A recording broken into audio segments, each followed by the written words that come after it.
Niluluto ko guys yung giniling para lutong-luto yung ating meat.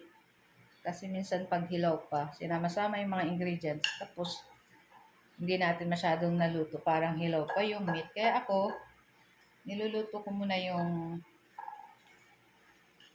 ating giniling. So, meron din ako guys ditong papaya. Gagataan namin with sardines. Pero konti lang. So, lalagyan natin ng dahon ng malunggay. So, yun na nga. At ilagay na natin tong ating carrot, sibuyas, bawang. Mix na natin.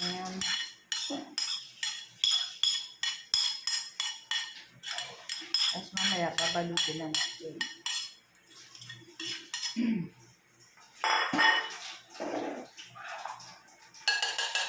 And then, maglagay tayo ng samtikilok.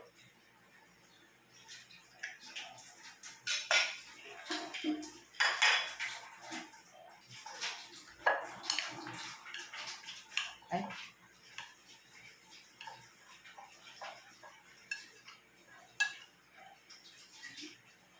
Lagyan natin ng konting harina para magdikit-dikit lang. Lagyan natin ang paminta.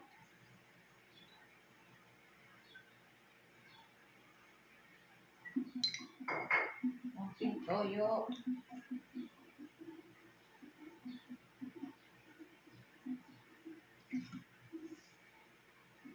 Takpapat daw ng sugar.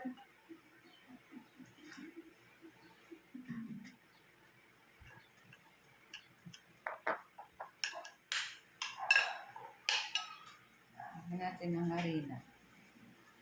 Mga 2 kutsara. Kulang lang ako guys ng celery or kinchay para mas mabango.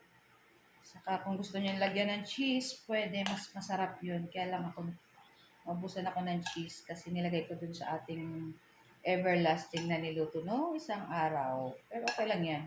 Kasi masarap pa rin naman po itong ating lumpiang Shanghai. So maglalagay lang ko ng konting sugar guys. Kasi pag naglalagay ako guys, ayan, konti lang yan. Ang balance lang yan. Siyempre mix-mix. Tapos, after nito magbabalot pa rin tayo. Pero, hihiwa-hiwalay muna natin yung ating mga wrapper. Kasi hindi pa namin na, so ang ulam namin ay ginataang papaya with sardinas sa itong ating lumpiang Shanghai. Ito na yung ating lumpiang wrapper. Hiwa-hiwalay natin.